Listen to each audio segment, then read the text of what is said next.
आप देख रहे हैं चंद्रपुर तक।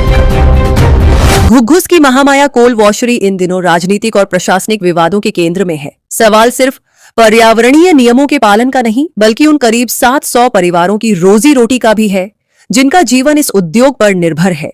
यदि कार्रवाई के नाम पर वॉशरी की बिजली और पानी की आपूर्ति बंद कर दी जाती है, तो क्या सुधारात्मक उपाय संभव हो पाएंगे? और यदि उद्योग बंद हुआ, तो इन सैकड़ों परिवारों का भविष्य क्या होगा? देखिए हमारी यह विशेष रिपोर्ट। बरसों तक बंद पड़ी भाटिया कोल वॉशरी को करीब 1.5 साल पहले महामाया इंफ्रा ने खरीदा था।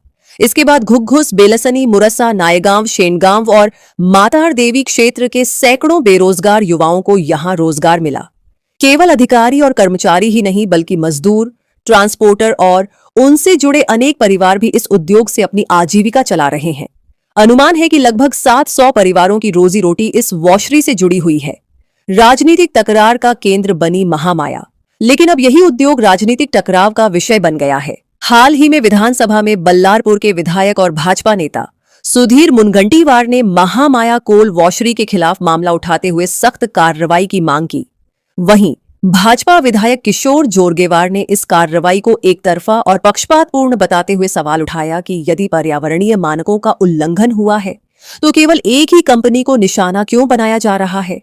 उन्होंने अन्य औद्योगिक इकाइयों पर भी समान रूप से कार्रवाई की मांग की। 68 लाख के नुकसान पर 700 परिवारों का भविष्य दांव पर।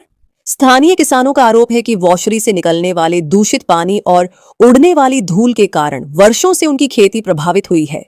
जांच समिति की रिपोर्ट में किसानों को करीब 68,61,864 रुपये के नुकसान का उल्लेख किया गया है।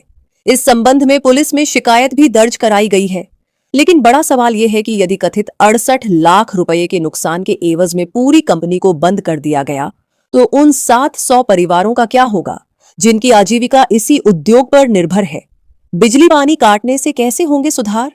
महामाया वॉशरी प्रबंधन का कहना है कि उन्हें अपना पक्ष पूरी तरह रखने का अवसर नहीं मिला और बैठक के अगले ही दिन क्लोजर नोटिस जारी कर दिया गया।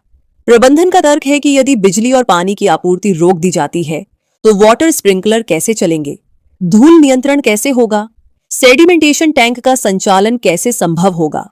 ऐसे में जिन कमियों को आधार बनाकर कार्रवाई की जा रही है, उन्हें दूर करने के लिए आवश्यक संसाधन ही उपलब्ध नहीं होंगे। महामाया प्रबंधन ने कहा, हमें अपना पक्ष रखने का पर्याप्त अवसर नहीं मिला। सुधारात्मक उपायों के लिए बिजली और पानी की जरूरत होती है। यदि आपूर्ति ही बंद कर दी जाएगी, तो कमियां दूर कैसे की जाएंगी?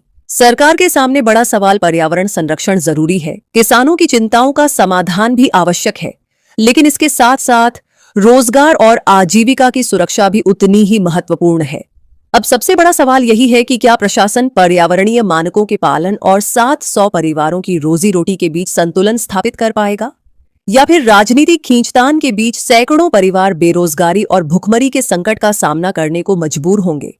पर्यावरणीय नियमों का पालन हर उद्योग की जिम्मेदारी है, लेकिन कार्रवाई ऐसी होनी चाहिए जिससे सुधार की संभावना बनी रहे और लोगों की आजीविका पर सीधा संकट न आए। अब देखना होगा कि सरकार और प्रशासन इस विवाद का समाधान किस तरह निकालते हैं।